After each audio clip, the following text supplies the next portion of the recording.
Hello to you, my very best friend. Welcome to another video. Today we're talking about PURA for some reason. It's not exactly topical or currently relevant, but I feel compelled to make a video about it anyways. And that is for a few reasons. Firstly, I think that this is a very important gateway fragrance. I know that for me personally, this was my introduction to niche perfumery. I know that that is the case for a lot of people, and I think that this will continue to be the case with this fragrance. And secondly, I find it fascinating from a social and community perspective. When I first got into the fragrance community, everybody was talking about PURA. It was in all sorts of videos. People were wearing it and were loving it and were recommending it. And weirdly, it also somehow managed to escape the orbit of the fragrance community. I know that there were soccer players and celebrities who were wearing this, and I personally know people who know nothing about fragrances or the fragrance community who either have this or had this, which I still find crazy. But anyways, PURA was very highly regarded, very highly praised, and then within a very short span of time, public opinion flipped. It went from being the indie darling to being critically reviled, and now this once beloved fragrance is almost on the same level as Sauvage. You won't see people talk about it anymore, and when they do, it is the low-hanging fruit, no pun intended, of which people make the butts of jokes. I made a video months ago ranking all of the 20 Xerjoff fragrances I have smelled, and even to this day, I still get comments that are like, this guy, he doesn't know what he's talking about. Well, why did he put PURA above this other fragrance? Anyways, I find it fascinating, and I wanted to have a little bit of a chat about it and see whether I think it is still worth buying in insert current year here. So if you have not smelled PURA yet, there are 4 descriptors, categories that I think accurately describe its smell, those being fruits, musk, vanilla, and amber woods. So as far as the fruits go, I don't know who originally came up with this description, but PURA is very commonly described as smelling like a bowl of fruits, and that is literal. It's not that it smells like apples and strawberries and oranges and whatever. It's not a combination of a bunch of different fruits.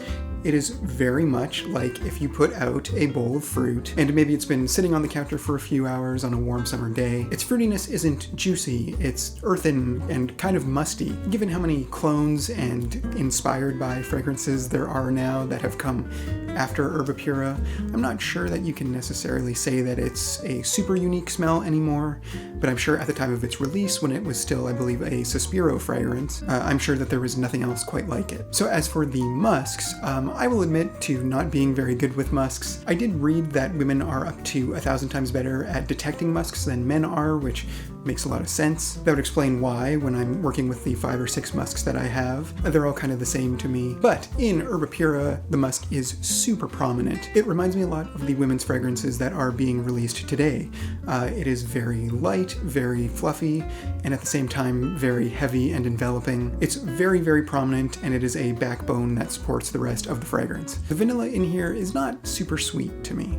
I find that it is actually quite similar to the fruits in that it is very photorealistic. It doesn't smell gourmand, it smells more like a vanilla pod. I think it is dosed in the perfect amount. It is not too strong, but there's just enough there to give it that addictive vanillic sweetness that everybody loves. And lastly, the amber woods. Amber woods are a subcategory, I guess, of raw materials. In terms of smell, they sit, as you might have guessed, somewhere between ambers and woods. They are all both and neither at the same time. So in general, they are sweet and woody and dry, and some of them have an aquatic aspect to them as well. Generally, they are used because they are very, very strong and very long lasting, and that is a great segue into talking about PURAs.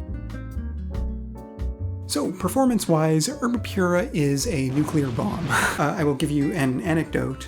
The last time that I wore this, prior to wearing it yesterday in preparation for this video, I sprayed it on and wore it throughout the day, and then I showered and scrubbed it off at night and sprayed something else on top. And then when I woke up the next morning, all I smelled was PURA. This might not be the strongest fragrance that I own or have ever tried, but top 5 for sure. A lot of people hate on it for being screechy or too loud. I don't necessarily agree. Those amberwood fixatives are strong, that musk is pretty enveloping, and that fruit is quite youthful, let's say. But I do think that the people who call it screechy are exaggerating. It's very wonderfully blended, and it is not as abrasive as other truly screechy fragrances are. But yeah, great projection, great longevity, really anything you could ever want from a fragrance. So next I wanted to talk a little bit about the value of ERBA PURA, but before we do that, let's talk about the elephants in the room, which are the alternatives. As I mentioned earlier, ERBA PURA has spawned all sorts of ripoffs and inspired by fragrances, and truthfully, I would be lying if I said that I was familiar with many of them. But there are two that I am familiar with, so we'll go over those. The first one is Tiziana Terenzi's Kirke, which I have a small sample of. This is generally a little bit cheaper than ERBA PURA. I think it's generally like 20 to 30 bucks cheaper. I have seen it go for as low as like, I think 80 something dollars Canadian, which is crazy. It's very, very similar, but a little bit more synthetic. The musk in it is much more straightforward. It is much less fluffy than it is in ERBA PURA, and the fruits are very similar. You still get that bowl of fruit smell, but I find in Kirke it is much less photorealistic, and it almost kind of smells like it is coming from a shampoo. They're very, very similar, and Kirke is a little bit cheaper, but I think that ERBA PURA bests it in pretty much all categories. The other clone that I have smelled is Al Haramain's Amber Oud Gold. Let me check if there's an exclusive at the end of that. This is saying Al Haramain Amber Oud Gold Edition. I don't know if there's a difference. I know that there's a few Amber Oud Golds, and they are all dupes of very different fragrances. I'll put a picture up on screen if you are familiar with ERBA PURA dupes at all. This is probably the one that you know about. A friend of mine owns this, and I got them to bring it for me to test when we were hanging out recently, and that was actually the inspiration for this video. It's not bad. In the way that I feel a lot of clone fragrances do, I find that it is about 60 to 70% of a fragrance. They really get a lot of the mids and most of the highs, but they're just missing out on the very, very top end and a lot of the bottom end that makes it feel like you are getting a complete fragrance. I think for a budget option, it's okay, but it's not really even that cheap. I'm looking on my phone right now and I'm seeing it for 58, 57 bucks. Some places even have it into the 70s and 80s, which is crazy. If you really, really want an ERBA PURA clone, I guess this one will do just fine.